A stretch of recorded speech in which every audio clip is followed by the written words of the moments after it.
Bien, vista ya la definición, sí me gustaría, de alguna manera, esta acción de daños procesales colocarle dentro de una gran clasificación que podríamos hablar de instrumentos contra el abuso del proceso. Hay instrumentos de tipo reactivo y instrumentos de tipo preventivo. Los instrumentos de tipo preventivo tienen como función, lógicamente, que ese abuso del proceso no se llegue a producir, por tanto son más intrusivos en el derecho a tutela judicial de quien lo padece, y los ejemplos clásicos están en el derecho anglosajón, por ejemplo, y son medidas que están vigentes a día de hoy. En el derecho inglés se puede adoptar cuando lo que se llama ahí la vexatious litigation, cuando se ha acreditado que una persona es querulante, es posible someter el ejercicio futuro de acciones civiles de esa persona a una autorización judicial, ¿no? Lo cual vemos que es muy intrusivo, pero también puede servir de pista que cuando este tema llegó al Tribunal Europeo de Derechos Humanos, realmente llegó a la Comisión, que era un órgano que existía antes que hacía el filtro previo, es el caso H contra Reino Unido, 2 de diciembre de 1985, la Comisión concluyó que no era contrario al convenio, ¿no? Es verdad que los parámetros eran probablemente otros, ¿no? Otra medida típica preventiva, el strike out. El strike out está recogida en las Civil Procedure Rules, que rigen en Inglaterra y Gales, pero realmente tiene muchos precedentes históricos, y es la posibilidad de que el juez pueda inadmitir prima facie una demanda si es manifiestamente abusiva. Y lo mismo, por cierto, que a veces no se trata de este tema, cuando lo que es abusivo es la línea de defensa del demandado. Esto, obviamente, nos sitúa también en un contexto en el que hay una afección al derecho a la tutela judicial, de que se ve, por así decirlo, restringido, pues muy importante, ¿no? Digo esto porque también ha habido algún autor y alguna resolución que, de una manera, a mi juicio, forzada, han intentado llegar a un resultado parecido aplicando los artículos 247.2 de la Ley de Enjuiciamiento Civil y 11.2 de la Ley Orgánica del Poder Judicial, que, si lo recuerdan, permiten al juez rechazar peticiones o incidentes que incurran en fraude de ley o abuso del derecho, ¿no? Pero claro, yo creo que se está dando o está pensando en actuaciones interprocesales, nunca en el acceso a la jurisdicción, el acceso primario a la jurisdicción, que yo creo que no puede acordarse de esta manera. Bien, volviendo a los remedios españoles, pues ya hemos visto que son represivos, son por tanto más generosos, por así decirlo, con quien está dispuesto a abusar del proceso. Y son, por un lado, la multa del artículo 247.3 de la Ley de Enjuiciamiento Civil y la acción de daños. En cuanto a la multa, sí me gustaría decir de una manera muy telegráfica que el anteproyecto que he mencionado antes propone también la modificación de este precepto para incluir en su seno también la posibilidad de sancionar a quien abuse del servicio público de justicia. Hasta ahora diré que los tribunales, los pocos que aplicaban este precepto, lo aplicaban también cuando había un abuso del proceso. O sea, no me parece especialmente dañina esta propuesta de reforma, pero bueno, lo cierto es que hasta el día de hoy se funcionaba sin ella sin problema. Esta sanción yo creo que se ha demostrado claramente ineficiente. Hablaría también un poco de la perspectiva del abogado. Se pueden contar con los dedos de la mano y me sobrarían dedos las veces que yo he visto impuesta esta sanción. Los jueces son muy refractarios, aunque el caso sea clarísimamente constitutivo de abuso del proceso o de mala fe procesal, probablemente porque no quieren trabajar más en un caso en que ya piensan que han dedicado demasiado tiempo.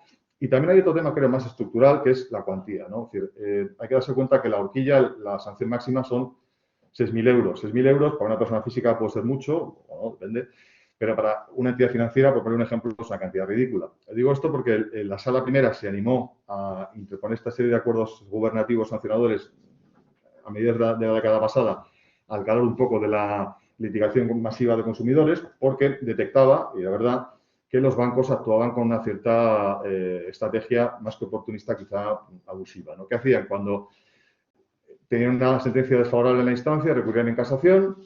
Como saben todos ustedes, la Sala Primera funciona en dos secciones normalmente, pero cuando tenía conocimiento de que se había evocado el caso al Pleno o le comunicaba la sección que iban a proponer una cuestión prejudicial, sabían que había cambiado la correlación de fuerzas, conocían perfectamente, por así decirlo, el que pico fue a cada magistrado, y inmediatamente desistían, ¿no? Con excusas banales, ¿no? De todo tipo. Pero claro, en ese tipo de casos, el banco solo en ese proyecto probablemente se jugaba más de 6.000 euros, pero si se hubiera sentado jurisprudencia por el Pleno sobre ese producto, eran cientos de millones. Por lo cual, no es un elemento disuasorio, lo cual nos deja a la acción de daños como casi el único elemento que tenemos contra el abuso del proceso, porque he sabido también que la función de la responsabilidad civil es fundamentalmente indemnizatoria, pero no solo, tiene una función preventiva también secundaria, ¿no? Bien, en cuanto a esta acción, hay que decir que se aprecia tanto en España como en Italia como en Francia ciertas cautelas a su acogimiento históricas, ¿no? Luego da un poco de prevención el hecho de que estar limitando, por así decirlo, aunque fuera vía consecuencias, ¿no?, el ejercicio de un derecho fundamental o de acceso a los tribunales, ¿no? De manera que hay que esperar a la segunda mitad del siglo XX, en concreto a 1959, para que se dicte por la Sala Primera la primera sentencia que condena al pago de los daños procesales, ¿no? Hasta ahora, es verdad que había habido varias ocasiones, varias reclamaciones que habían llegado a la Sala Primera, pero todas las había sorteado el Tribunal Supremo, siempre apelando, digamos, al principio del digesto, a la protesta de que quien usa de su derecho no hace daño a nadie, lo cual obviamente pues, no deja de ser un sofisma, ¿no? Estas condenas empezaron a ser más frecuentes por daños procesales y cobraron impulso, yo creo que bastante acusado, a raíz de la reforma del título preliminar del Código Civil en 1974. Esto tiene sentido porque en esa reforma se introdujo el artículo 7.2. Sabemos que la jurisprudencia desde el año 44 ya había reconocido el abuso del derecho, pero no tenía carácter normativo hasta esa fecha, hasta el año 1974. Entonces, a partir de ahí, como yo creo además que el encaje correcto, que luego lo veremos, de la acción es ese, empezaron a ser más frecuentes estas condenas.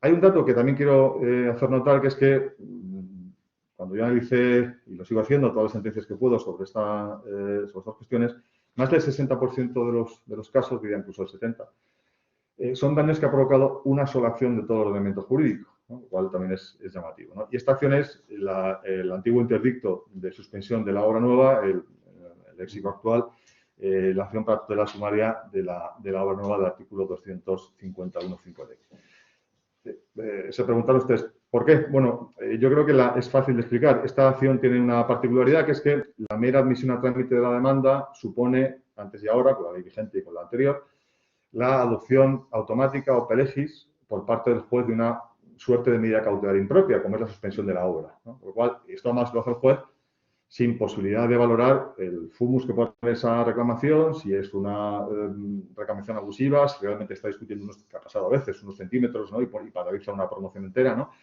De manera que no es raro por eso que sea esta la acción que de largo haya sido la más frecuente. Bien, en cuanto a la evolución, que digo que ha sido pareja, porque los tribunales supremos, porque casación italiana, han sido en su evolución muy parecidos al Tribunal Supremo Español. Sí me gustaría también hacer una mención especial al caso italiano, ¿no? El caso italiano, los que conozcan un poco la jurisdicción allí, la jurisdicción civil en particular, claro, lo digo porque explica un poco este contexto lo que voy a decir. Evidentemente es un desastre, tienen unas tasas de pendencia larguísimas, es el país de la Unión Europea que más tarda en resolver los pleitos civiles, hasta el punto de haberse creado otro caso de abuso del proceso, como es la litigación transfronteriza, como es el llamado torpedo italiano. Entonces, en ese contexto de colapso, ¿no? Se adoptó una modificación en el año 2009 del artículo 96 del Código de Procedimiento italiano, ¿no? Se introdujo un párrafo tercero, ese párrafo tercero.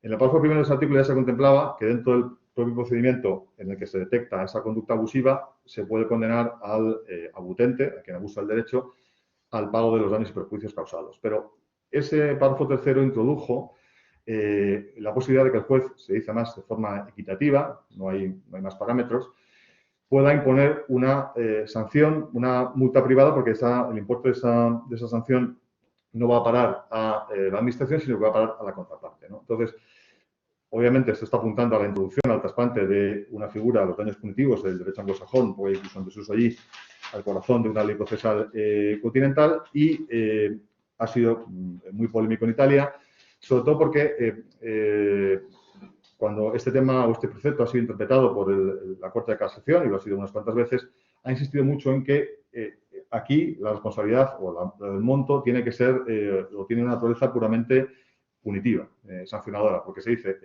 no debe estar, por así decirlo, correlacionada con el importe de los daños causados, porque para eso ya está el precepto o el apartado primero, ¿no? Lo cual, pues, es, como digo, un movimiento llamativo, pero creo que se explica un poco en el contexto italiano. En cuanto al common law, diré que allí la evolución fue diferente. Históricamente nunca había obstáculos para reconocer un tort, equivalente a la acción de responsabilidad civil extracontractual, por la litigación abusiva, pero siempre que fuera penal. Se entendía que el procedimiento penal afectaba más tanto a la perturbación anímica como al prestigio, al honor de quien lo sufría, y se entendía que sí que había ahí un tort viable. En cambio, se decía que no con respecto a la jurisdicción civil. Esto cambió hace muy poco, poco en términos históricos, en 2016, una sentencia importante del Tribunal Supremo de Reino Unido, que es Willis and Joyce. Esa sentencia reinterpreta, con solo voto de diferencia, pero reinterpreta los precedentes y acaba concluyendo que no hay razones para entender que ese tort no deba también servir para compensar los daños que vengan de un procedimiento civil abusivo, ¿no? Como vemos, también se van alineando las dos familias. Bien, visto un poco la evolución de esta acción y un somero paso por el derecho comparado, voy a hablar de las cuestiones más polémicas que presenta a día de hoy esta acción de daños, ¿no? Las más discutidas a nivel jurisprudencial y doctrinal, ¿no? La primera de ellas, y por cierto es una cuestión que también se debatió mucho en la sentencia Willers, que antes he mencionado, es si constituye un requisito, por así decirlo, material de la acción, el hecho de que la primera sentencia del primer procedimiento, del procedimiento en el que se abusó, sea favorable al que luego se dice perjudicado. No estaríamos ante un requisito de posibilidad, sino, en su caso, ante un requisito sustantivo de un presupuesto, digamos, de éxito de la acción. Esta cuestión, la sala primera ha sido muy vacilante. Diría que las sentencias más antiguas tendían a considerarlo un requisito, poco a poco se ha ido desdibujando y yo creo que apuntan en la línea correcta de no exigirlo, ¿no? Yo creo que esa tesis es la correcta, la última, por al menos dos razones. Una, porque hay algunas modalidades típicas del abuso del proceso que necesariamente implican que la sentencia no sea favorable para el perjudicado en el primer procedimiento. Estoy pensando, por ejemplo, en el proceso simulado, que hablaba Carneluti, cuando dos personas se conciertan, el juez no lo sabe y hacen aparentar que están litigando y realmente lo que quieren es obtener una sentencia que van a utilizar después para utilizarla contra un tercero o contra la administración. Que esto, que nos puede parecer una cosa rara, ha pasado no hace mucho. Llegó una sentencia en la Sala Primera del Tribunal Supremo en 2018, en el que la propia Sala Primera era ajena a esta cuestión, a que las partes estaban concertadas, ¿no? Es un proyecto, además, que tiene origen en Barcelona bastante curioso. Bien, la otra razón por la que creo que esta solución es la dogmáticamente correcta es que el abuso del derecho y el abuso del proceso como especie del género es un fenómeno complejo, es un fenómeno contextual. Hay que darse cuenta que el ejercicio de un derecho, más si es fundamental, pues prima facie es válido. El transformar ese derecho prima facie válido en algo ilegítimo exige, pues, hacer una serie de valoraciones que probablemente el juez que tramitó el procedimiento en primera instancia no ha sido capaz de ver, no tiene esa perspectiva. Yo también digo por mi experiencia que muchas veces los procesos abusivos o la litigación abusiva comprende más de un procedimiento, ¿no? De manera, entonces, esa visión de conjunto no la tiene el primer juez y es probable que no llegue a una conclusión correcta, ¿no? Bien, relacionado con esta primera cuestión, otra cuestión que también se discute en la jurisprudencia, nuevamente la Sala Primera arroja poca luz aquí, es si el juez hace en el primer procedimiento, en el procedimiento en el que teóricamente se instrumentalizó de manera ilegítima, hace un pronunciamiento sobre la temeridad en el pronunciamiento de las costas y dice que a efectos de costas considera temeraria o no la conducta del litigante, si ese juicio, por así decirlo, irradia cosa juzgada material en el segundo procedimiento, de manera que el juez segundo tuviera que estar, estaría eventualmente vinculado y ya no podría, por así decirlo, revocar el criterio sobre la eventual temeridad o no del litigante, ¿no? Como digo, la Sala Primera ha sido muy vacilante. Yo creo que claramente la solución correcta es entender que no irradia o no produce un efecto perjudicial. Entre otras cosas, porque yo creo que la razón fundamental es que, claro, en el primer procedimiento no va a haber un debate alegatorio y probatorio pleno sobre la eventual abusividad de la acción, porque, para empezar, es probable que incluso el demandador, en ese estadio procesal, cuando contesta la demanda, ni siquiera sepa a lo mejor cuál es la estrategia o lo que está detrás, ¿no? De manera que no va a haber un debate de fondo ni alegatorio ni probatorio que permita, a mi juicio, estar ese tipo de conclusiones y todo eso es inventado ya en el debate un poco ajeno a esto de si todo lo que contiene una sentencia, además si es de naturaleza procesal, irradia o produce eficacia cosa jugada material extramuros, ¿no?, del proceso. Pero bueno, eso es una cuestión ajena. Lo que no quiere decir, obviamente, que esta sentencia primera en la que el juez ha podido apreciar esa infiabilidad o esa conducta abusiva por parte del litigante sea inocua. Yo creo que es un indicio, es un elemento probatorio que, en función de las circunstancias, tendrá más o menos peso, ¿no? No quiere decir, como digo, que sea inocuo, pero tampoco debe, yo creo, dársele esa eficacia prejuicial. La siguiente cuestión polémica, probablemente la más importante, al menos desde el punto de vista sustantivo, es cuál es el fundamento de esta acción, ¿no? Que me puede parecer que, bueno, que ya está ya claro a estas alturas, pero no lo está.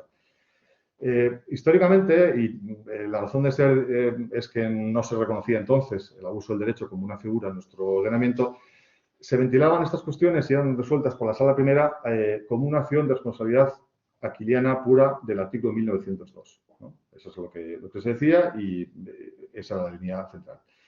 A partir de la sentencia del año 44, pero sobre todo de la modificación del título criminal del Código Civil en el año 1974, ya empiezan a aparecer sentencias que dicen que esto realmente, el título de imputación es el abuso del derecho, ¿no? Luego, la mayoría es un totum revolutum en el que dicen que es una cosa y la otra, también depende de cómo venga el procedimiento a distancia.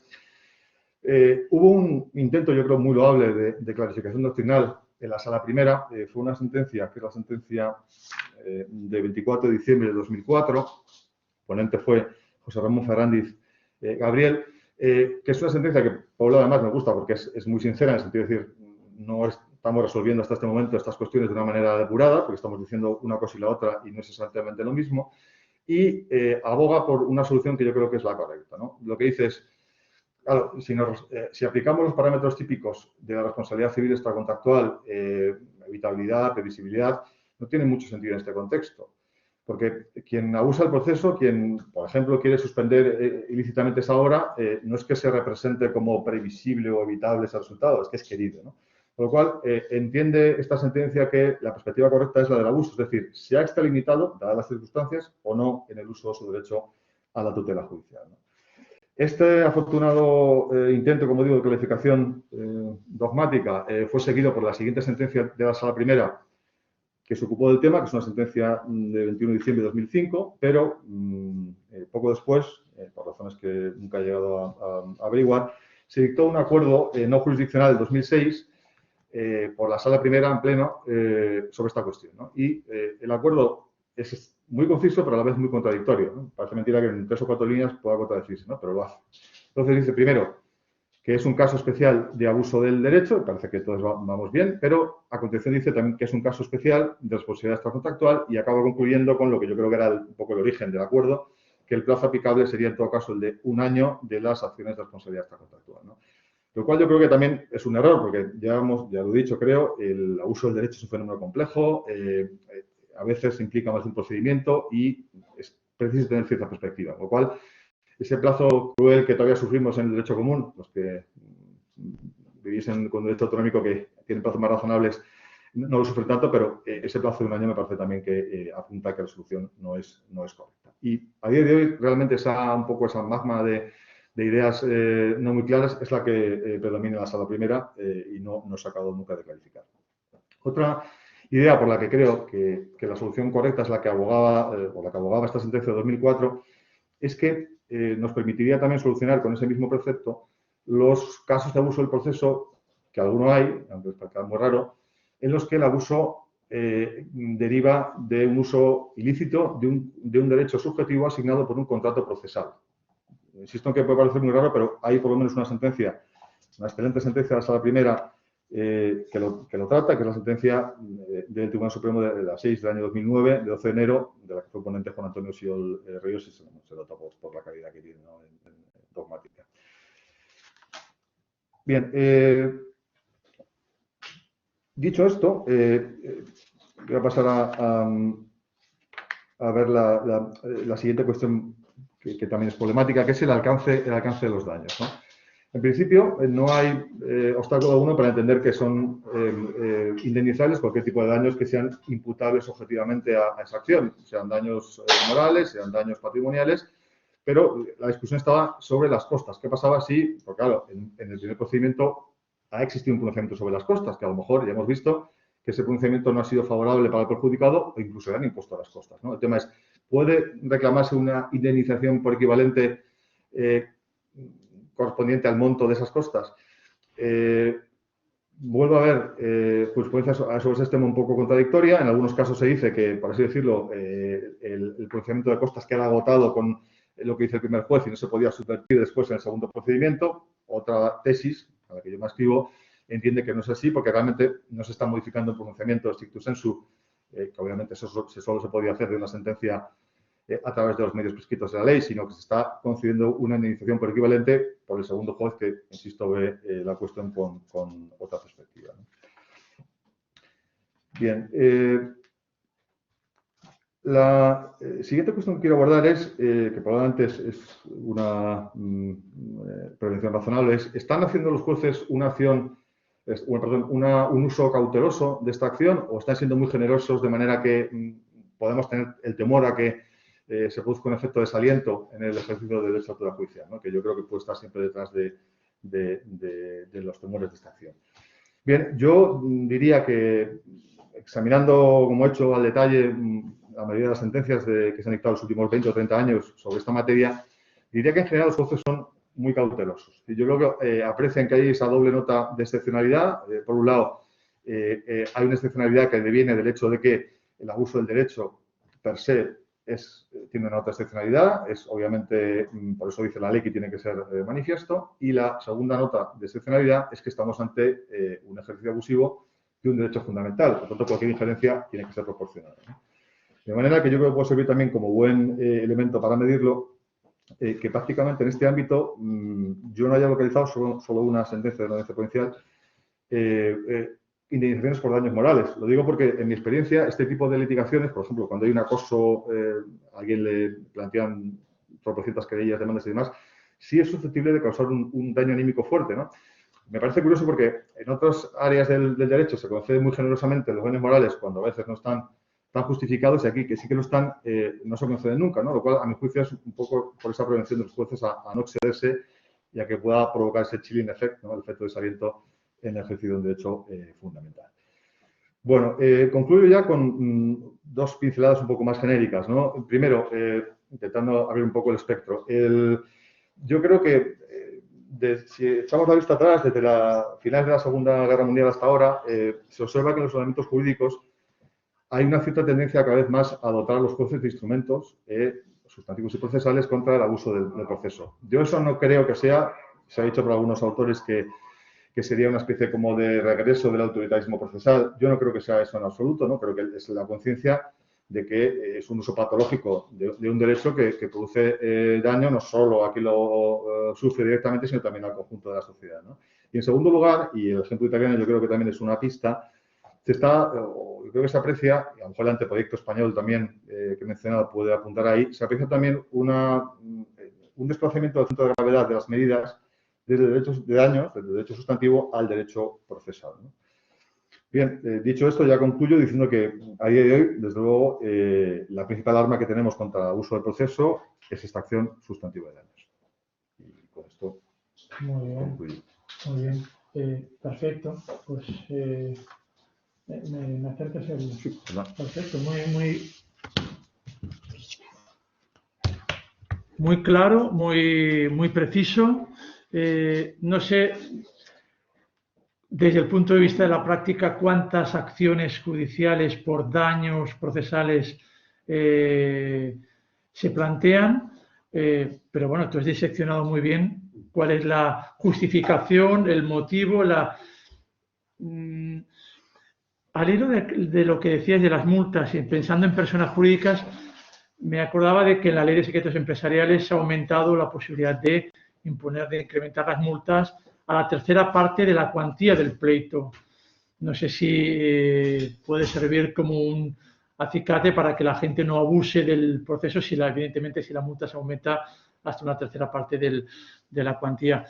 Bueno, tenemos muchos compañeros en la sala, también compañeros en remoto. Si hay alguien... Quiero agradecer, por cierto, perdonad, quiero agradecer, está con nosotros el profesor Eduardo Oteiza, como sabéis es el presidente de la Asociación Internacional de Derecho Procesal, que le agradezco que haya tenido el detalle y el esfuerzo de estar con nosotros y compartir también este acto. ¿Hay algún compañero de la sala que quiera hacer alguna pregunta? Venga, el profesor Francisco Ramos Romeu tiene la palabra. Muchas gracias por la exposición, que me ha parecido magnífica y además un tema interesantísimo. Que además he tenido alguna ocasión de aplicar la teoría y llegamos a un acuerdo, entonces el final quedó en tablas. Pero el plazo del año realmente es preocupante, ¿no? Porque aquí una cuestión que se puede plantear, yo pensando en ese caso que tuve, que había habido una litigación que se había ido demorando durante muchos años y que al final del día era lo que había posibilitado sostener abierto un tema, evitando una ejecución, insolventando a la sociedad de por medio, etcétera, pues el plazo del año, ¿cuándo empieza a contar? Porque si empezamos a contarlo desde muy antes, claro, pues efectivamente, cuando se acaba el pleito ya todo está prescrito y ya no hay nada que hacer. Y bueno, nos podríamos entonces ir al final del primer pleito. Parece que sería cuanto menos lo razonable, porque es ese momento, ¿no?, en que finalmente te das cuenta de que vas a ejecutar, ¿no?, y ya no entiendes nada, por ejemplo.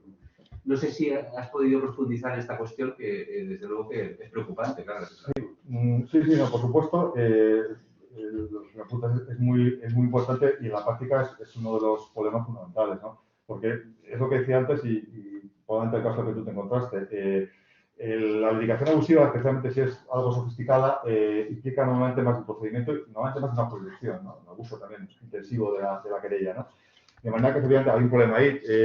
Yo, desde luego, creo que como mínimo, tendría que ser la fecha en la que finaliza el último de los procedimientos de todo, por así decirlo, el conglomerado abusivo. Incluso es más, yo me atrevería a decir que no vería injustificado el poder aplicar, digamos, la doctrina típica de que dice, bueno, cuando son daños de tipo continuo y demás, hasta que no hay una, por así decirlo, cuando no sabes el alcance completo del daño, hasta que no tienes ese conocimiento, que a lo mejor exige un poco más de tiempo, probablemente se puede intentar postergar.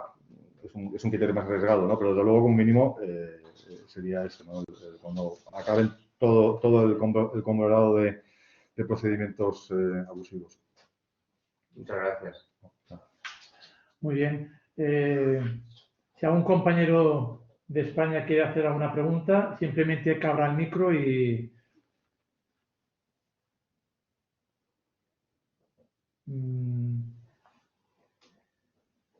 Si hay algún compañero que quiera hacer alguna pregunta, ¿no? Yo tengo una pregunta. Aprovecha. Bueno, derivada un poco de la experiencia que uno ha tenido, ¿no? Porque en aquel caso que tuve, que como digo, pues acabó en un acuerdo y finalmente pues no supimos lo que hubiera pensado la justicia, claro, era una de las pretensiones principales o hechos fundamentales era que el demandado había formulado una alegación de nulidad de un negocio, ¿no?, que había sido rechazada reiteradamente de forma contundente en primera instancia, en segunda instancia y en el Tribunal Supremo, ¿no? Y que la había mantenido siempre insistiendo en el mismo punto. Y los jueces diciendo que no, pero con rotundidad. Si eso en sí podía ser suficiente para eventualmente constituir ese abuso de ese proceso. Porque al final del día era un tema que luego no se podía ejecutar mientras estuviera abierto y, por tanto, se refería a unos bienes que eran productivos y, claro, eso pues era un problema porque se iba apropiando de los beneficios pues el propio demandado, ¿no? Entonces, claro, sobre esa cuestión hay un acuerdo interesante de la Sala Primera en la época esta, porque luego, por alguna razón, dejó de hacerlo, que imponía a la Sala Primera estas sanciones por mala fe procesal, que era precisamente un caso parecido en el que creo que venía un tema de una quiebra y era una acción que la sindicatura había emprendido contra diferentes acreedores como 6 veces seguidas, y a las 6 veces seguidas había llegado al Supremo y le habían dicho que no. Pues ya a la séptima, el Tribunal Supremo le sanciona, ¿no? Claro, es un caso un poco límite. Yo diría que claro, la contumacia en el error constituye abuso del proceso. Yo creo que en principio no, salvo que la intención que sea, como tú dices, otra. O sea, no sea simplemente una cuestión de contumacia, sino que realmente hay algo detrás, que sea, por ejemplo, el caso que tú dices, el que se quiere mantener de esa manera de statu quo, que le es favorable al perjudicado, por lo cual ya no es simplemente que opine jurídicamente una cosa equivocada una y otra vez, sino que realmente está buscando la posición para mantener o para tener un rédito que realmente no le corresponde. Gracias. Llega a añadir el dato adicional, ¿no? Efectivamente, insistir en la postura jurídica es verdad que al final del día puede ser perfectamente legítimo. Mire, yo esto creo que es así. Y a veces es verdad que hay casos que se ganan en el Supremo, pero Sí. puede pasar. Entonces, es verdad que de repente pues, es un tema que necesita algo más, ¿no? Sí, un plus. Un plus. Sí. Muy Muchas bien. gracias, Arturo. Nada. ¿Puedo, no? Claro que sí. Tiene la palabra el profesor Eduardo Teiza. Bueno, felicitaciones por la presentación, realmente muy interesante. A mí hay un tema que en general convoca, sobre todo llama la atención, y uno empieza a despertar sensibilidad, como es el tema del autoritarismo procesal, que quedó sobre el final latente, pero me llamó la atención algo que venía pensando cuando escuchaba la presentación, enfocada a subsanar las consecuencias del abuso. Y me parece que hay dos puntas de esto que son interesantes. La primera es, está bien ver cómo se subsana, pero también el problema es cómo se evita también. Y cómo unir estas puntas, esto del autoritarismo procesal con esta posible doble vía de análisis del abuso. El evitar el abuso o el reparar el abuso. Y me parece que hay también un tema muy fuerte de cultura en la visualización del tema del fenómeno. En la Asociación Internacional de Derecho Procesal tuvimos un congreso específico de esto en Tulane, que hace muchos años atrás. Kiko era muy pequeño en aquella época, y a mí me tocó compartir el panel con el padre, donde discutíamos en un escenario que en general tiene esta ventaja la Asociación Internacional, que lo hace fuera de un ambiente, digamos, fuera de un ordenamiento, y estos valores que uno encuentra en el proceso como opciones abiertas. Creo que, sobre todo después de las reglas de UNIDOA, donde intentan salir de la discusión sobre el autoritarismo a través del principio de cooperación. Me parece que ese es un eje muy interesante para superar la idea de la cautela sobre que no se abusa del proceso, porque esta idea a veces es peligrosa, digamos. El pensar que quien tiene el derecho, desde un positivismo radical, puede hacer con ese derecho lo que quiera, entendido que el proceso también son reglas de juego, donde se puede hacer lo que se quiere, pero relativamente, digamos. Si emparentamos esto con la filosofía del derecho, la idea de principios y la idea de principios y valores puestas en el proceso, me parece que son útiles para evitar el abuso y llegar rápido, porque muchas veces cuando se concreta efectivamente en un proceso el abuso y es el segundo juez el que lo analiza, tenemos esta consecuencia. A lo mejor tuvo razón el que abusó, pero no tenía derecho a abusar por más que tuviera en la relación sustantiva razón en una sentencia. Entonces, bueno, mi intervención, discúlpeme que por ahí fue un poco largo, es todo el aspecto valorativo y de fines del proceso me parece que son un elemento a tener en cuenta, que son un elemento importante. Que estaban, me parece, yo me quedé muy atento a eso del autoritarismo en la medida de la discusión, en una jurisdicción que desarrolla el abuso por los problemas del proceso. Posiblemente el problema es evitarlos antes que repararlos después. Yo insistiendo en la reflexión que hace el profesor Oteiza, me acuerdo, el profesor Cachón lo hemos discutido un montón de veces, lo ha apuntado Arturo al principio, la posibilidad de que se aborten los procesos por ser manifiestamente infundada la pretensión o por pretensiones manifiestamente infundadas, como un efecto, como un instrumento preventivo para evitar el abuso. Claro, si lo permites, incrementamos la dosis de autoritarismo del juez que, sin tener un pleno conocimiento de lo que se está debatiendo ahí, se puede estar abortando derechos que todavía no se han podido explayar en el proceso. Y bueno, te agradezco la reflexión porque el tema de autoritarismo y abuso del proceso, veo que el profesor Cachón... Dime, profesor Cachón. ¿Puedo? ¿Ya? Sí, sí, hombre, cómo no. Gracias, gracias. Efectivamente, sobre este tema venimos discutiendo de largo ya, venimos desde la otra vida, quiero decir, la prepandémica, para mí realmente otra vida. Con Joan, hemos acercado posiciones relativamente, solo.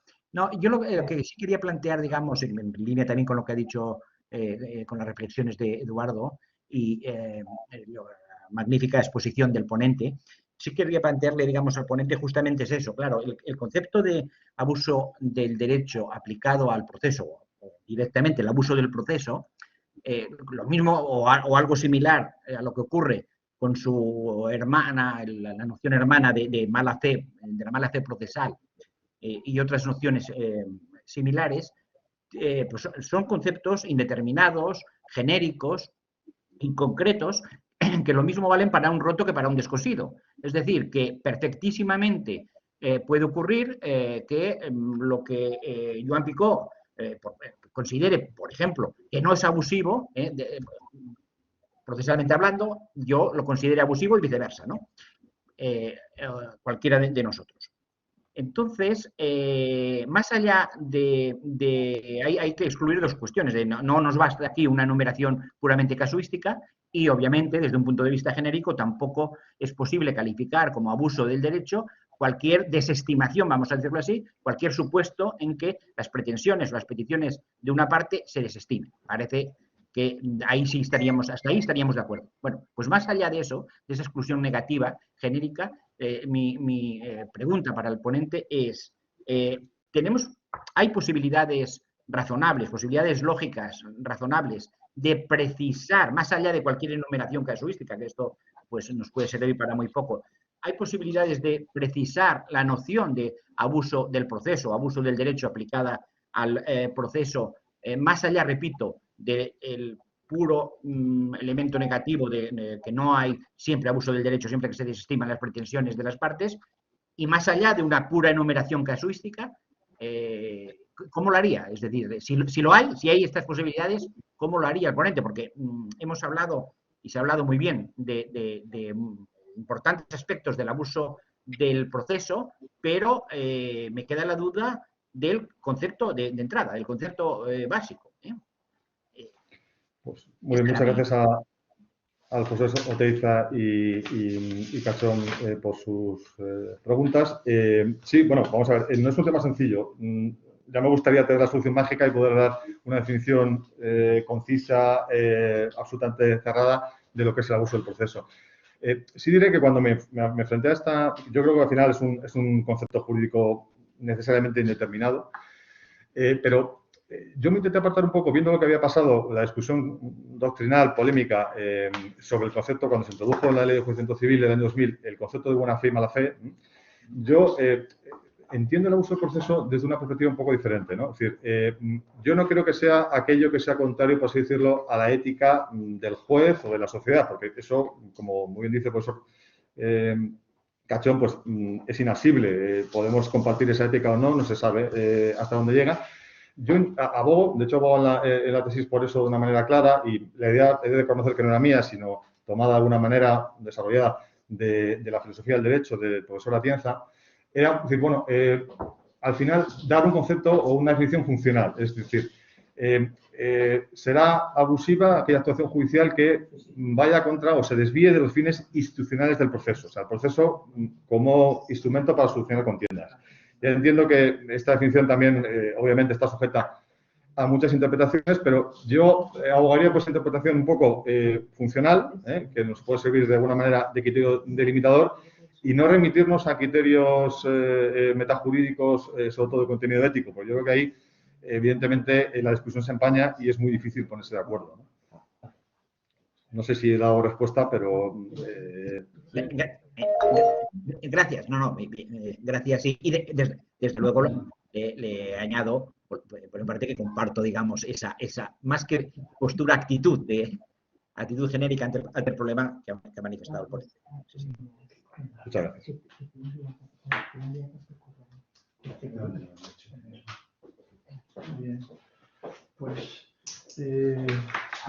paso adelante. Bien, perfecto. Pues tiene, es verdad. Merche veo que ha levantado la mano. Merche, tienes la palabra. Gracias por estar con nosotros. El micro. El micro. Sí, perdón. Muchísimas gracias a vosotros, muy buenos días. Muchas gracias, Arturo. Me alegro de verte por fin personalmente. Habíamos hablado porque sabes que es un tema que me interesaba mucho. Estamos ahí pendientes de que nos resuelvan un proyecto de investigación sobre el tema, porque es un tema sobre el que me apetece muchísimo trabajar. He podido leer tu libro, que es maravilloso. Comparto un montón de ideas y me surge una duda. Me he tenido que ausentar 2 minutos y no sé si justo en esos 2 minutos lo has planteado. Si es así, os pido disculpas a todos.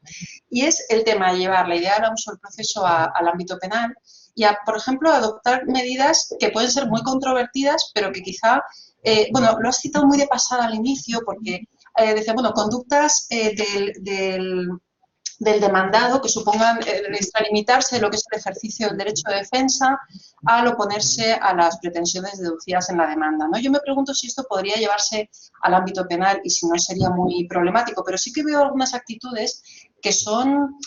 lo veo en la práctica, porque soy también magistrada suplente y veo la cantidad de recursos que llegan a la audiencia provincial basados única y exclusivamente en el error en la valoración de la prueba en sentencias absolutorias, ¿vale? Este es un tema que en la práctica está absolutamente zanjado, es decir, la práctica habitual en el 100% de los casos es que no se puede entrar a resolver cuando se trata de errores eminentemente o únicamente basados en la valoración de pruebas personales por la doctrina del Tribunal Constitucional, del Tribunal Europeo, etc.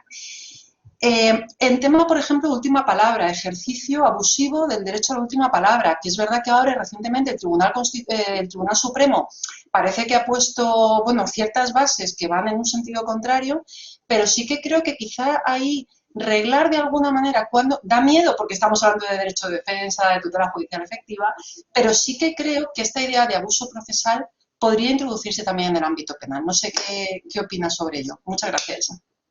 Muchas gracias a ti, Mercedes. No había tocado el tema, o sea que no te lo habías perdido. Vamos a ver. Claro, siempre, yo creo que cuando abordamos el abuso del proceso en el ámbito penal, es verdad que yo creo que hay que andar con un poco más de tiempo, ¿no? Porque, claro, ahí el derecho de defensa y el de la presunción de inocencia y las garantías de quien es el sujeto pasivo de la acción penal tienen una especial intensidad, ¿no? O sea, yo, de hecho, en el libro también o la tesis también lo abordé, o sea, yo creo que sí que tiene aplicación el abuso del proceso en el ámbito penal. De hecho, en la sala en alguna ocasión ya ha impuesto alguna multa o aplicando el artículo 247 de la ley de enjuiciamiento civil, con lo cual sí, pero yo soy también cauteloso, ¿no? En eso que planteas, más que ante un abuso parece, pues bueno, no sé si es la ignorancia de los abogados, que ni siquiera saben que se modificó incluso la ley de enjuiciamiento criminal y que ya las apelaciones de ese tipo no, aparte ya de lo que dijera antes la Corte de Estrasburgo, o sea, no sé hasta qué punto se podría considerar eso quizá un exceso, ¿no? Yo sobre todo en el derecho penal tiendo a verlo con un poco más de... Me daría miedo, ¿no? O sea, además de desestimar el recurso, el imponerle por ese planteamiento errado, porque a veces supongo que también ellos lo plantearán como que, no sé cuál es la realidad, pero a lo mejor lo plantean como que ha habido un error patente que dé lugar a la anulación, o sea, que técnicamente a lo mejor no lo piden mal del todo, ¿no? No lo sé. O sea, yo creo que tiene aplicación en el campo del derecho penal, pero sería más cauteloso que con el derecho civil. Vale, muchas gracias. A ti. Perfecto. Pues, muy bien, pues gracias, Arturo. Gracias a todos los que habéis hecho que el debate sea fructífero e interesante. Pues nada, sí, no, yo muy brevemente, solo para presentar al doctor David Cuenca. Bueno, es una suerte presentarlo, suerte que hemos tenido gracias también a la profesora María Jesús García Morales, compañera y amiga de Derecho Constitucional, que es la que nos ha hecho el enlace con David. Bueno, también brevemente, David cursó el grado de Derecho en la Universidad de Colonia en Alemania, se licenció en la especialidad de Derecho Internacional Privado y Procesal, luego en esa misma universidad hizo el doctorado, ¿no? La tesis doctoral, por supuesto todo en alemán, y os voy a ahorrar a vuestros oídos mi pronunciación, luego porque puede ser horrible, y bueno, tesis que fue dirigida por el profesor Mansell, que luego además tiene un artículo, ¿no? a punto de ser publicado. Es también, curiosamente, máster en lingüística del derecho europeo y ha sido asistente también con el profesor Mansell en su cátedra. Ha hecho una pasantía en un juzgado de Colonia también, y actualmente está en el Ministerio de Asuntos Exteriores en Berlín para después, ¿no? Según nos contaba, pasar a un bufete de abogados una época, ¿no? Una temporada, y luego a la Cámara de Comercio. Así que veréis que es joven, pero muy activo. Tan activo que bueno, ya ha publicado su tesis. Aquí os voy a leer la traducción, eso sí. Bueno, la tesis es acerca, que es el tema del que nos va a hablar, del reembolso de gastos extraprocesales, ¿no? De la asistencia letrada. También ha publicado otra monografía, ¿no? acerca de divergencias lingüísticas en la colisión de derecho europeo. Y nada, y tiene pendiente ahora la publicación del artículo con el profesor Mansell. Así que le paso la palabra.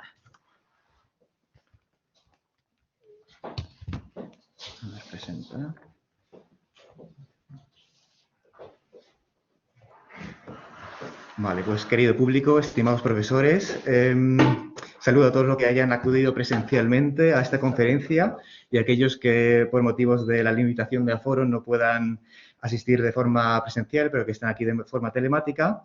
Agradezco en especial al profesor Cachón por haberme invitado a dar esta conferencia, esta ponencia en esta maravillosa ciudad de Barcelona, y sobre todo también a la profesora María Jesús García Morales por su constante apoyo y su ayuda. Estoy muy contento de poder hablarles hoy de un tema basado en mi tesis doctoral que defendí a finales del año pasado, del 2020, en mi universidad, la Universidad de Colonia en Alemania. La ponencia lleva el título de las costas y gastos de asistencia letrada, mecanismos de resarcimiento desde una perspectiva comparada con especial enfoque en el derecho alemán.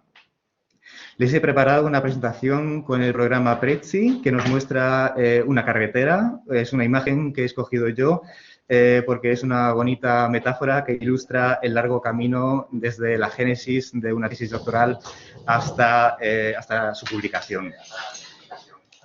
La tesis que ven ustedes aquí ahora es la tesis que se ha publicado en verano de este año, julio de 2021, en la editorial de Duncker Humblot. Vale. Vamos a ver primero para la génesis de la tesis. Y ahora se ve aquí también ahora, la génesis de la tesis, y vamos a enfocar primero un poquito la aplicación de derecho extranjero para ver un poquito la conexión entre el derecho alemán y el derecho extranjero, especialmente el derecho español. En Alemania, la aplicación del derecho extranjero se rige según el artículo 293 de la ZPO, del Código Procesal Civil. Este artículo, en su traducción, dice: el derecho que rige en otro Estado, el derecho consuetudinario y los estatutos necesitan de prueba en tanto como tales sean desconocidos por el tribunal. Para el acceso a estas normas de derecho, el tribunal no se encuentra limitado a las evidencias aportadas por las partes. Está autorizado a usar otras fuentes de conocimiento y a ordenar aquellas que sean adecuadas para dicha finalidad. Es decir, ¿qué nos dice el artículo 293 de la ZPO?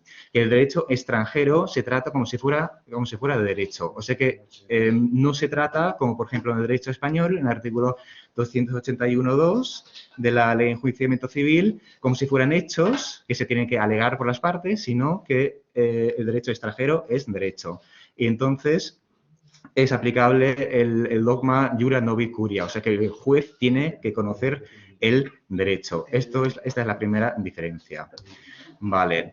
En cuanto a las consecuencias estructurales de este sistema. El juez tiene que saber aplicar el derecho extranjero, ¿de acuerdo? ¿Cuál es el problema que se plantea? Que el juez desconocerá el derecho extranjero porque ha estudiado en Alemania, conoce su sistema jurídico, pero desconoce otros sistemas jurídicos.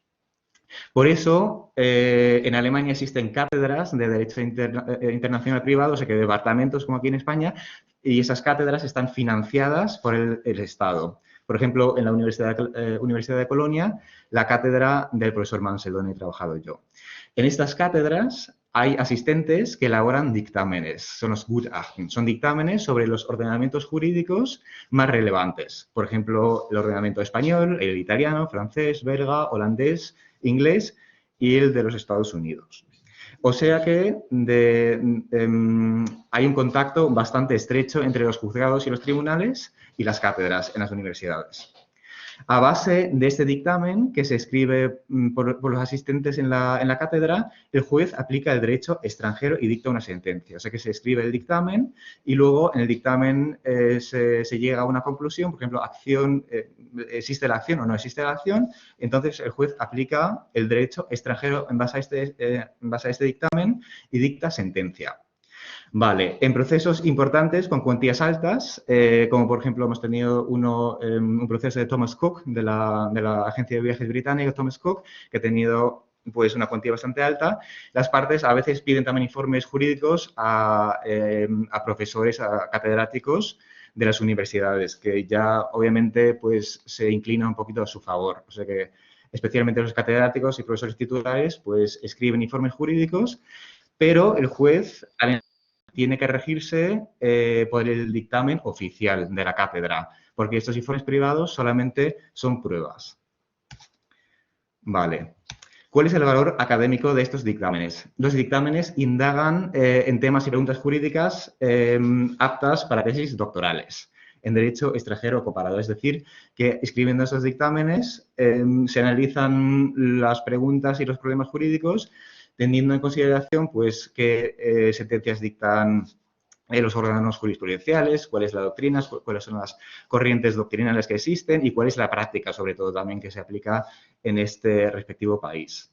Y muchas veces en esos dictámenes pues, surgen preguntas bastante interesantes sobre las cuales se puede escribir una tesis. Y en mi caso, este dictamen sobre el derecho español fue el primero que escribí en el año 2017 para el juzgado de primera instancia de Gummersbach, que es una ciudad cerca de Colonia. Era un dictamen sobre el derecho contractual fiscal y trataba la pregunta sobre la cual hoy les voy a hablar. Vale. Unos breves apuntes a la trascendencia del derecho español para Alemania. El derecho español es especialmente relevante para Alemania, sobre todo en el ámbito del derecho de daños en cuanto a los accidentes de tráfico, inmobiliario y sucesorio. ¿Por qué? En España viven 112.000 alemanes, no solamente en Mallorca, como podríamos pensar, donde hay solamente 19.000, sino en toda España, sobre todo en la parte del litoral. En todo caso, son 112.000. Vale. Los alemanes, ¿qué hacen? Sobre todo, compran un piso, por eso derecho inmobiliario, luego se quedan a vivir mucho tiempo en España, luego fallecen, derecho sucesorio, y como no se adaptan al tráfico aquí en España, pues producen accidentes de tráfico, derecho de daños. ¿De acuerdo? Vale. Sobre todo, turistas que vienen, alemanes que vienen a España y la gerontoinmigración, o sea, la inmigración de alemanes ya ancianos que vienen a España. Vale, les voy a enseñar de forma ejemplar la aplicación, el problema que se plantea en base al accidente de tráfico. Vale, aquí tenemos que distinguir dos vías. La vía o la pregunta 1, ¿dónde puedo yo interponer la demanda? Que es la pregunta del foro. Y la segunda pregunta, que es la pregunta de cuál es el derecho aplicable, o sea, qué derecho tengo que aplicar. Vale, en cuanto a la pregunta número 1, la pregunta del foro. Para el accidente de tráfico aplicamos el artículo 11 del reglamento Bruselas 1, que es la demanda del turista, por ejemplo, contra la aseguradora española ante el órgano jurisdiccional de su país. Artículo 11, Bruselas 1. El asegurador domiciliado en un Estado miembro podrá ser demandado en otro Estado miembro cuando se trate de acciones entabladas por el tomador del seguro, el asegurado o un beneficiario ante el órgano jurisdiccional del lugar donde tenga su domicilio el demandante. Vale, el turista que viene de Alemania a hacer acciones en España, pues tiene su domicilio en Alemania. Consecuencia, el foro es un juzgado alemán. Vale. Pregunta 2. ¿Cuál es el derecho aplicable? Y aquí no aplicamos el reglamento Bruselas I, sino el reglamento Roma II, que es el reglamento que se ocupa de la aplicación del derecho extranjero. Vale, reglamento Roma II, artículo 4.1. Salvo disposición en contrario del presente reglamento, la ley aplicable a una obligación extracontractual que se derive de un hecho dañoso independientemente del país donde se haya producido el hecho generador del daño. O sea que España. Y cualesquiera que sean el país o los países en el que se producen las consecuencias indirectas del hecho en cuestión. Vale, o sea que pasa que aplicable es el derecho español en este caso. Consecuencia que el foro es Alemania y que el derecho aplicable es español. O sea que el juzgado alemán tiene que aplicar el derecho español. Esto en cuanto al derecho de daños en los accidentes de tráfico, pero lo mismo también en el derecho inmobiliario, porque aquí es aplicable el reglamento Roma I de las relaciones contractuales y el artículo 4.1 dice que aplicable es el derecho donde radique la finca, que si un alemán compra una finca en España es derecho español. ¿Qué pasa con el derecho sucesorio? Que al final es aplicable el reglamento europeo sobre las sucesiones y aquí el artículo 21 de este reglamento desde el año 2015 dice que es aplicable el derecho de la residencia habitual. O sea que ya antes de 2015 era el de la nacionalidad, que era derecho alemán. 2015, los extranjeros que residan en España, pues es aplicable el derecho de la residencia habitual, que es el derecho español. O sea que, como vemos, en todos los casos importantes, en todos los ámbitos importantes, llegamos a la aplicación del derecho español. Y este es el motivo por el cual juzgados alemanes aplican muchas veces el derecho español. Vale.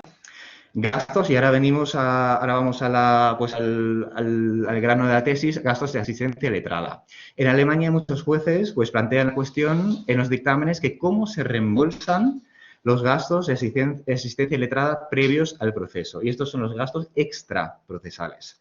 Porque eso es interesante. En Alemania se dividen mentalmente de forma muy clara los gastos de abogados antes del proceso, los gastos extrajudiciales y los gastos en el proceso, durante el proceso, judiciales. Y esta diferenciación también existe en España, pero no tiene esa relevancia como tiene en el derecho alemán. Por eso es fundamental, desde la perspectiva germana, esta diferenciación entre extrajudicial y judicial. Al interponer una demanda en Alemania, pues el actor suele solicitar reembolso de gastos los que ha por haber un abogado.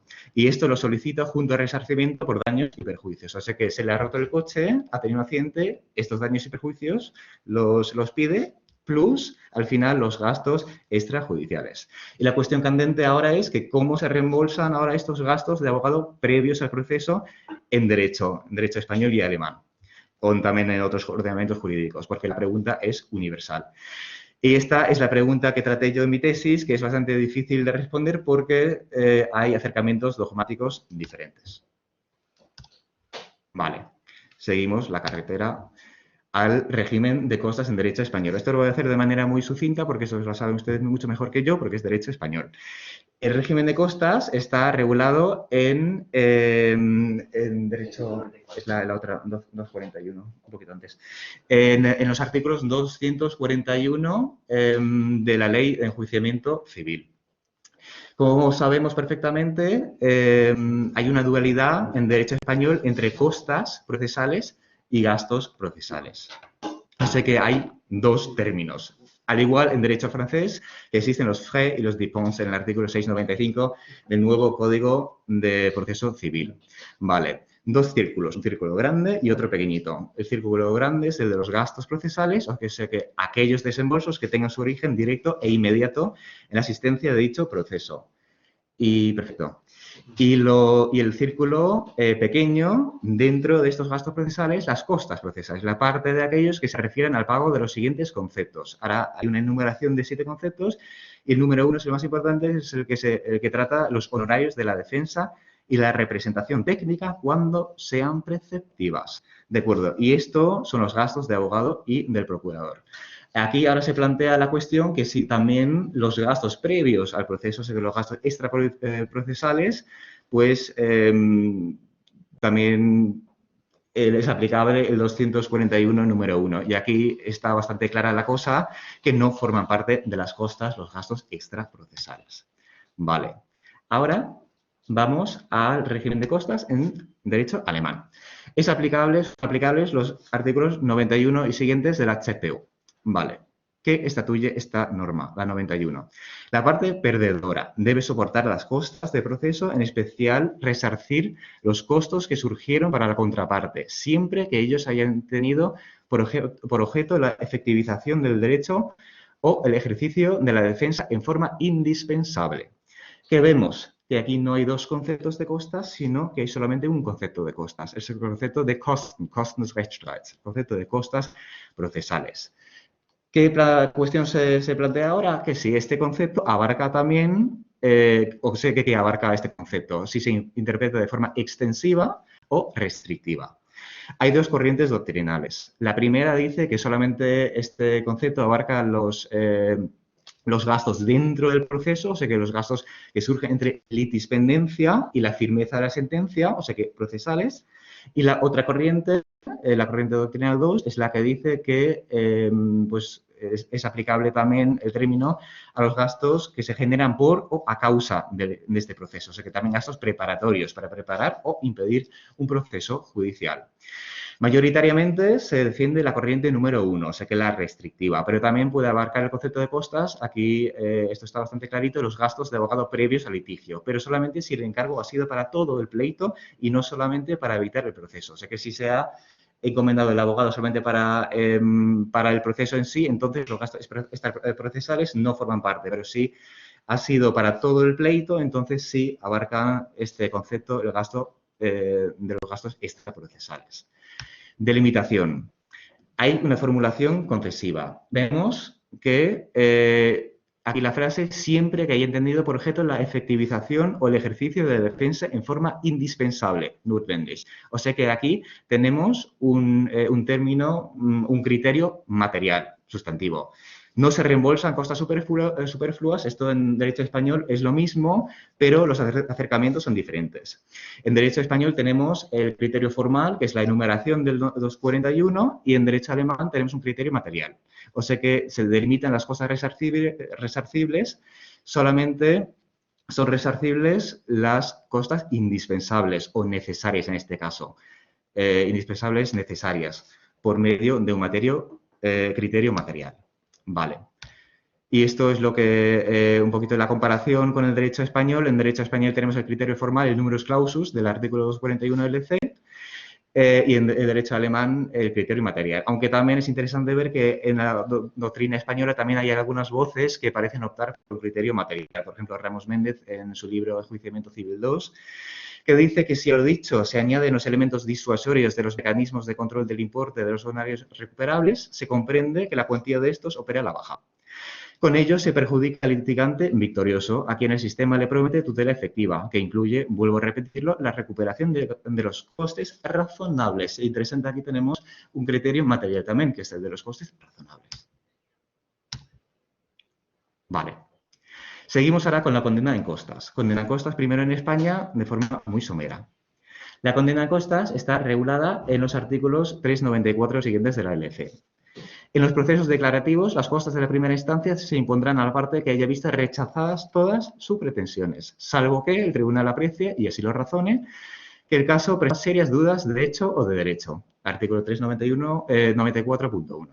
Vale, ¿cuál es la regla? La regla es que el que pierde, paga. La parte sucumbiente es la que tiene que pagar las costas procesales. Ahora bien, en derecho español hay 3 excepciones. Excepción número 1, los artículos 395 siguientes de la LC. Excepción número 2, que es la estimación parcial de las pretensiones, o sea que cada parte paga sus costas y las comunes por mitad. Si se estima solamente parcialmente la demanda, al no ser que haya temeridad, y la excepción 3, hay serias dudas de hecho o de derecho. En este caso no hay acción de reembolso contra la otra parte. Vale. Condenan costas en Alemania. Artículos 91 siguientes del HTU. ¿Qué dice el artículo 91? La parte perdedora debe soportar las costas del proceso. Vale, hasta aquí parece ser lo mismo en derecho español. Pero en derecho alemán tenemos un sistema de vencimiento objetivo estricto en comparación con el sistema atenuado en español. El sistema alemán es más rígido y más objetivo. En casos de vencimiento parcial se aplica el artículo 92.1. Cuando cada parte vence o resulta perdedora parcialmente, deben imponerse las costas recíprocamente o dividirse en forma proporcional. En caso de imposición recíproca de las costas, las partes soportan los gastos judiciales por mitades. De acuerdo, aquí tenemos algo bastante interesante que no existe en derecho español. La imposición recíproca, o sea que cada parte paga sus costas, que equivale, bueno, este equivale a 3,94, y luego la división proporcional. Por ejemplo, la parte perdedora paga 1/3 y la parte que gana paga 2/3. O sea que aquí hay fracciones. Esto es algo bastante interesante en el sistema alemán, que no existe en el DF. Y ahora el artículo 92.2 dice que el tribunal puede imponer la totalidad de las costas procesales a una parte cuando, uno, el total de la pretensión de la otra parte haya sido proporcionalmente inferior, por ejemplo, 95% ganado, 5% perdido, entonces se dice, vale, ha ganado casi por completo. Y no haya ocasionado ninguna costa o solo lo haya hecho de forma mínima, ¿vale? Y segundo, el monto de la creencia de la otra parte sea dependiente de la determinación por discrecionalidad judicial, por ejemplo, daño moral, de un peritaje o de un cálculo recíproco. Vale, y esto no tiene equivalente en España, esto es interesante en derecho alemán porque es diferente. Vale. Seguimos con la dicotomía entre el derecho sustantivo y procesal. Este modo de sistematización entre costos relacionados al proceso y al derecho sustantivo es una sistematización que se ha llevado a cabo según el autor Schönke en el año 1947 en su libro Zivilprozessrecht, que ha dicho que hay que sistematizar entre la pretensión de resarcimiento procesal, prozessuale Kostenerstattung, y la pretensión de resarcimiento sustantiva, materielle Kostenerstattung. O sea que en Alemania se distingue de manera muy clara la acción de reembolso procesal y la sustantiva. Es decir, ¿qué es la acción de reembolso procesal? Es una acción basada en el derecho procesal que tiene su fundamento en el artículo 91 en HPU. Y luego la acción basada en derecho sustantivo, que es una acción basada en el Código Civil, en el Bürgerliches Gesetzbuch BGB. Por ejemplo, gastos de viaje, pues tiene relación procesal y se resarcen a partir de la acción procesal, que es la condena en costas. Y luego, por ejemplo, un resarcimiento por un insulto durante el proceso, eso ya no se resarce mediante la acción procesal, sino mediante la mediante la acción sustantiva, material. Y este modo de sistematizar las posibles acciones de una parte contra la otra, pues se aplica también desde un punto de vista alemán a otros ordenamientos jurídicos. O sea que, es importante para el reembolso de gastos de asistencia letrada, pero esta sistematización es aplicada de manera universal. O sea que los alemanes piensan de esta manera y lo aplican al derecho español, derecho italiano, francés, holandés, inglés, estadounidense. Porque radica en la diferenciación en el derecho material y procesal que existe en todos nuestros ordenamientos jurídicos que conocemos. Pregunta interesante. ¿Costas equivalen a daño? En derecho español, de lege lata, estos, como hemos visto, los gastos de asistencia letrada previos al proceso, gastos extraprocesales, no se resarcen. Vale, supuesto en dos supuestos. Supuesto número 1, por ejemplo, hay un accidente de tráfico y los honorarios para extraprocesales de abogados son 500 euros. No se llega al proceso. Vale, si no hay proceso, entonces no hay condena en costas. Entonces no hay resarcimiento de estos gastos de asistencia letrada extraprocesales. Supuesto 2, igual, pero hay un proceso. Vale, hay condena en costas, en español, artículo 394 LC, pero esta condena en costas, como hemos visto, artículo 241, solamente abarca los honorarios, dentro del proceso y no abarca los previos al proceso. Y ahora se plantea la pregunta interesante que si el derecho admite un reembolso de estos 500 euros en base al derecho sustantivo en concepto de daño. O sea que si los gastos extraprocesales pueden ser, en términos de derecho material, sustantivo, pueden ser un daño en el artículo 1902 del Código Civil, por ejemplo, en derecho español. Problema, ¿qué pasa? Que si dijéramos que sí directamente, podría haber un conflicto entre ambos ámbitos de aplicación de las leyes de derecho procesal y derecho sustantivo. Esto es lo que he ilustrado aquí con ambos circulitos de las costas y daños y una parte que se solapa. Porque las normas de los códigos procesales no pueden subvertir las normas de los códigos civiles ni viceversa. Hay dos ámbitos de aplicación y si el derecho procesal quiere que no se reembolsen, entonces el derecho sustantivo no puede subvertir esta ratio. Vale. Concurrencia del sistema resarcitorio procesal y sustantivo. Aquí, paso 1. Primero, para responder a esta pregunta, habría que determinar si hay concurrencia entre el sistema resarcitorio procesal y el sustantivo. Vale. Aquí podemos distinguir dos tipos diferentes de ordenamientos jurídicos. Tipo número 1. La condena en costas bloquea un resarcimiento en base al derecho sustantivo. Y este tipo 1, pues, lo siguen el sistema francés, el sistema belga, el sistema portugués y el sistema español. Vale, el sistema francés, por ejemplo, dice que les frais compris dans les dépenses ne constituent pas un préjudice réparable. Vale, o sea que los gastos no constituyen un perjuicio que se pueda reembolsable. Derecho francés, derecho belga igual, tiene una norma que es el artículo 1022, el Código Judiciario belga. El derecho portugués, na indemnização por perdas y danos en que as partes vencidas sean condenadas no pueden ser incluidos en honorarios dos advogados das partes vencedoras. Vale, o sea que aquí también lo mismo, el derecho portugués no lo admite.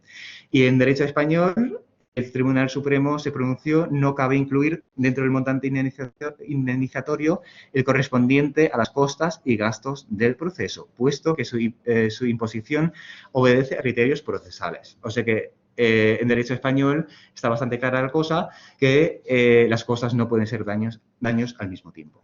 Vale, tipo 2.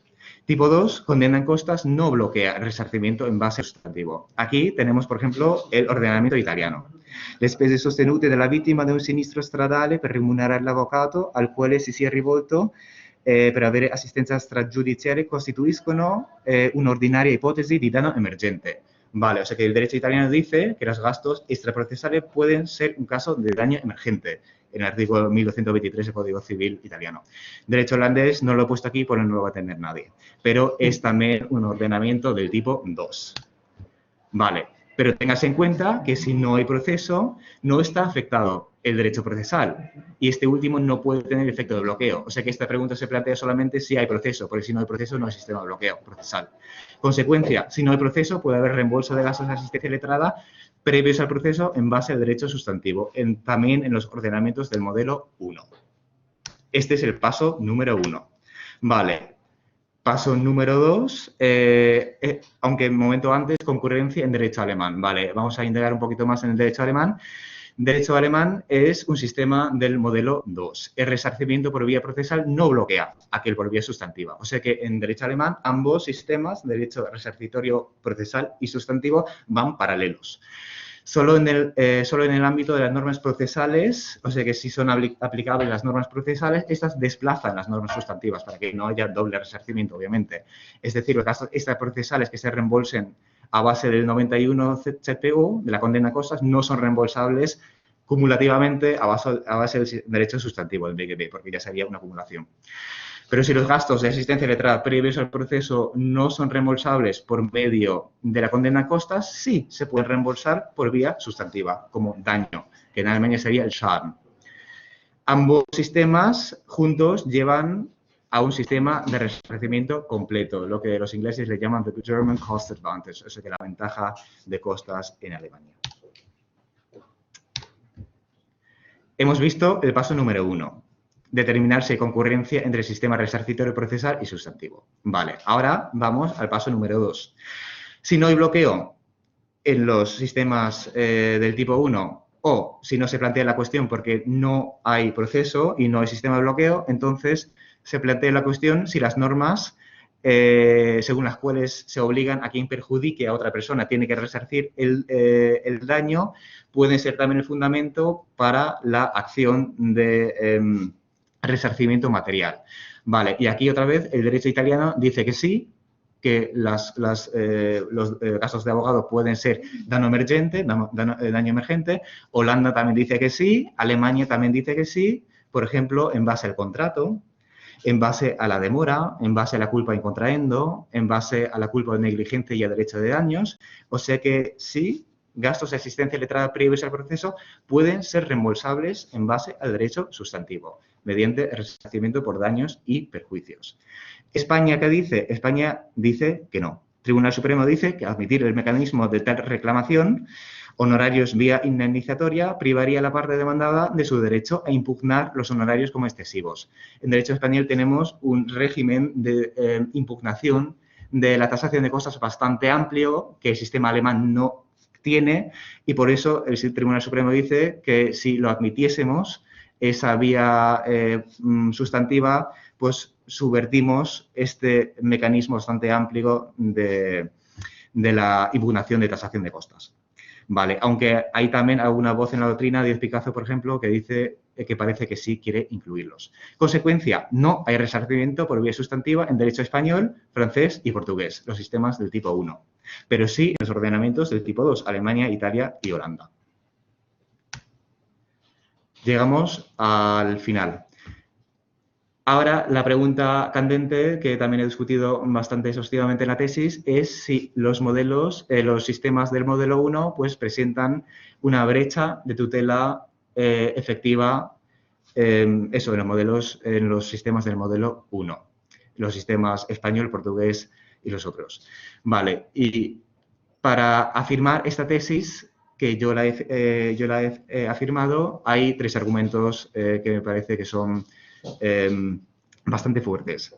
Argumento 1. Bloqueo de acceso a la justicia en casos en donde los gastos de asistencia letrada tengan bastante peso en relación a la indemnización solicitada. Si tenemos un daño solamente de 500 euros y los gastos de asistencia letrada son 250 o 300, entonces pues hay un bloqueo implícito de acceso a la justicia porque no se van a pedir 500 euros y al final me voy a quedar con 250 solamente porque 250 son para el abogado. Número 2. Resultados injustos en casos de la reclamación indebida y negligente. Esta figura de la Anspruchsberufung es algo que hemos escuchado antes también, que es lo de la... Lo de la acción manifiestamente infundada, el abuso del derecho. En Alemania tenemos una figura, que es la figura de la Anspruchsberufung, que dice que si yo tengo el derecho a pedir indemnización si yo pienso que tengo ese derecho. Pero si esta acción es manifiestamente infundada y los alemanes dicen que no es plausible, este es el criterio, si no es plausible la demanda, entonces yo pues cometo un error, o sea que un incumplimiento. Y este error genera una acción de resarcimiento en base al derecho sustantivo. Y los ordenamientos jurídicos que no conocen esta figura, pues al final se generan resultados injustos. Porque si yo a una persona, sabiendo perfectamente que no tengo esta acción, le digo que le demando y le pido esta indemnización y él tiene que cargar a un abogado y lo paga y no puede pedirme a mí el resarcimiento del abogado porque yo soy el culpable porque se lo he dicho, entonces me parece un resultado bastante injusto. Y el número 3 es la ratio legis. Hay un autor francés, que es Licavy, que dice que en este caso, si no hay resarcimiento de gastos extraprocesales, pues es solamente una victoria pírrica, porque al final si yo recibo la totalidad pues, de lo que he pedido yo, el coche se ha destrozado, la totalidad de los gastos, pero tengo que pagar yo los gastos de asistencia letrada, entonces es una victoria pírrica, porque al final yo solamente me quedo con la mitad de lo que en realidad me habría sido para mí. B, tratamiento desigual de costas procesales y gastos extrajudiciales no tiene motivo. Yegi es un autor suizo que alega, ha sido uno de los pocos que ha alegado, que las costas procesales y las extraprocesales no son tan diferentes, que solamente en lo que se diferencian es que unos pues, se han generado fuera del proceso y otros dentro del proceso, pero que al final son lo mismo. Y si son lo mismo, no se pueden tratar de manera diferente. Y C, Chiovenda, que dice que la exigibilidad de las costas no depende de que se hayan causado durante el pleito, es decir, entre la primera y la última de sus actuaciones, ya que el pleito no solo motiva las actuaciones que le constituyen propiamente, sino también cuantas sean necesarias para poderlo iniciar. El carácter de costas judiciales no lo da ni lo puede dar la ley, sino la causa y la razón que las motivaron y el modo en que se hicieron. O sea que Chiovenda también parece optar por esa que sean resarcibles los gastos extrajudiciales, porque este criterio formal de fuera, dentro del proceso, no le parece justo. En definitiva, a mí personalmente, es lo que he defendido también en mi tesis, me parece que los sistemas del modelo 2 tienen más ventajas. Y o sea que la interpretación según los gastos de abogados previos al proceso pueden calificarse como daño en base al derecho sustantivo.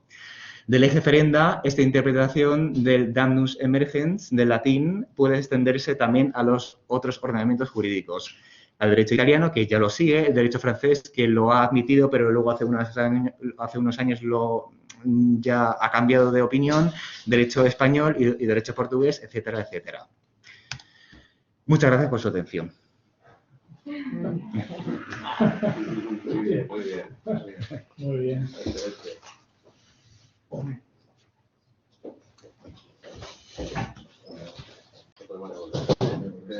Bueno, no sé si algún compañero se anima a hacer alguna pregunta. Bueno, sí, supongo que hay muchas, ¿no? Pues si no empiezo yo. No quiero empezar yo. Que empiecen los compañeros. Supongo que los que estáis fuera de aquí del aula y tenéis alguna pregunta a la magnífica visión comparada germano-española. Bueno, no solo eso, sino italiana. ¿Tienes alguna pregunta?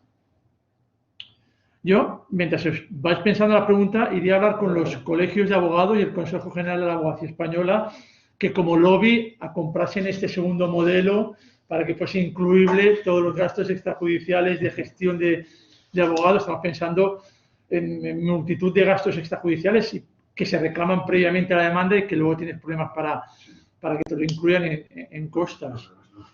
No, o sea... Venga. ¿Qué tiene?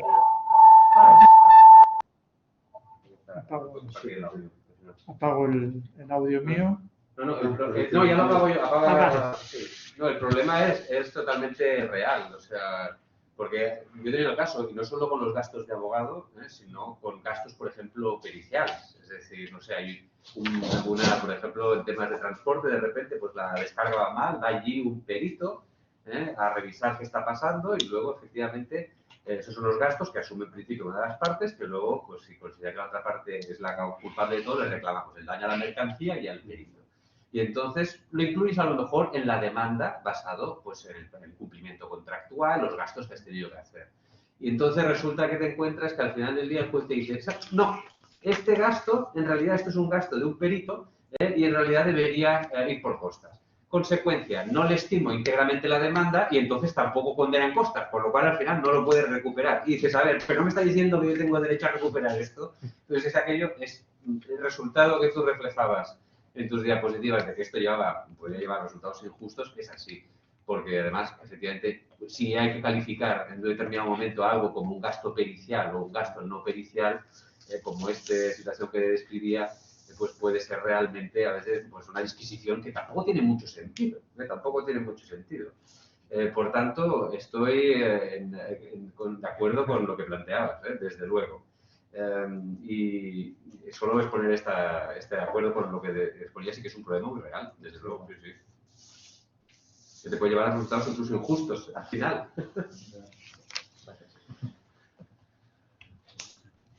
Muy bien. Otra cosa que me gustaría destacar de la exposición es el diferente tratamiento que tenemos de la prueba del derecho extranjero, totalmente distinto del sistema alemán con el que tenemos aquí, donde aquí te las apañas tú y te buscas tus dictámenes de expertos del derecho comparado y te buscas y, bueno, eso sí, la suerte es que es incluible en costas porque es un gasto que genera el proceso. En Alemania estos dictámenes del catedrático, del equipo, también se incluyen porque son gastos previos a la demanda, pero como los gastos previos que se generan para el proceso también son incluibles, son resarcibles, supongo, ¿no? Son resarcibles porque se generan dentro del proceso, porque se ha interpuesto demanda y Entonces, entonces ya el juzgado pide al profesor que escriba el dictamen, entonces ya es entre dispendencia y firmeza. Perfecto, perfecto. Qué fácil sería resolver la prueba del derecho extranjero en España copiando este sistema. Simplemente que el juzgado se dirigiese a una cátedra de Derecho Internacional o de Derecho en España, hay muchísimas, pidiendo un informe y que lo pague quien ha motivado ese dictamen. Mira si es sencillo la resolución del problema de derecho extranjero en España, que ha dado libros y libros y libros. Bueno, ¿tenemos alguna pregunta en sala o en...? ¿Quién? María Jesús.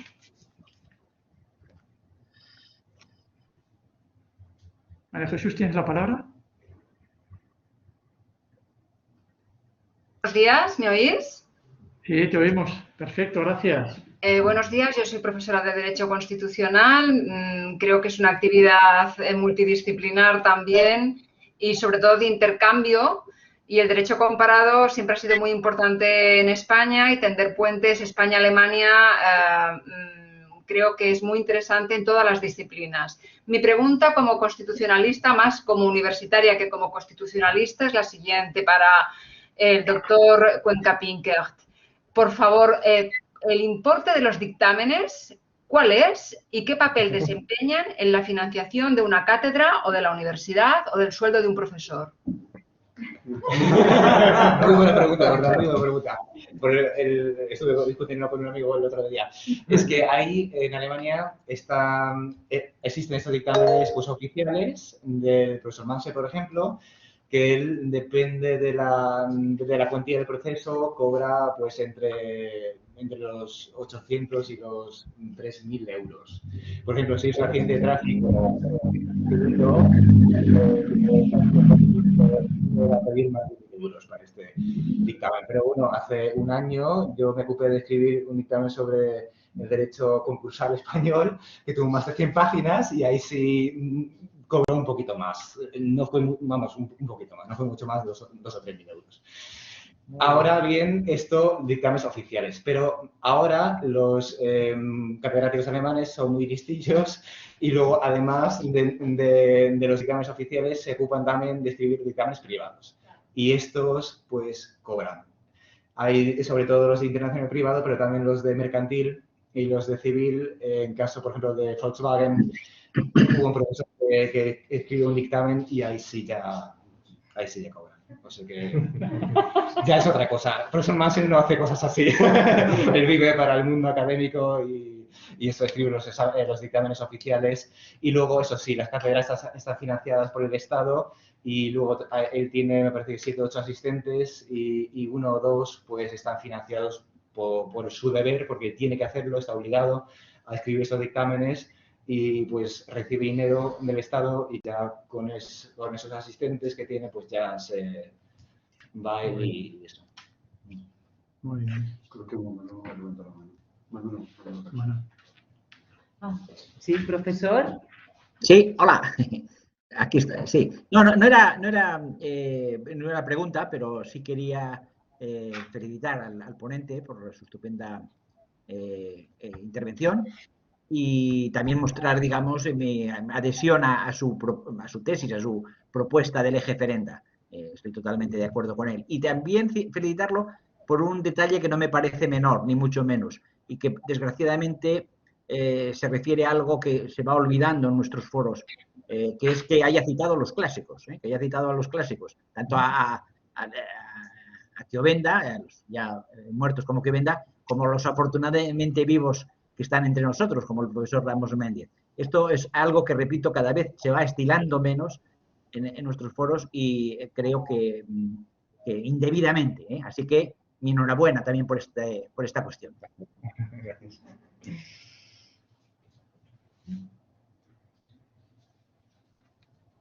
Bueno, ¿hay más preguntas, comentarios?